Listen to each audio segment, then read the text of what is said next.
Hey everyone, welcome back to the channel. In today's video, I'm going to show you how to get bookmarks back on your Chrome. How you can restore your bookmarks if you accidentally deleted them. It will be really easy and quick process. So for this, first of all, just open up your Chrome browser here and then tap on these three dots in the top right corner here and then select bookmarks from the drop down menu.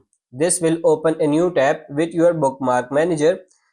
Now step 2 is if you just deleted a bookmark from your browser, you can easily undo it by pressing Ctrl plus Z, Ctrl Z on your keyboard. You will see the bookmark reappear in your list. Step 3, if you deleted a bookmark while using the bookmark manager, you will see a small message at the bottom of the screen that says bookmark deleted with an undo button next to it. Just click on the undo button and your bookmark will be restored. So that's pretty much it for this video. I hope this video was helpful. If it is, like it and subscribe to the channel. Thank you.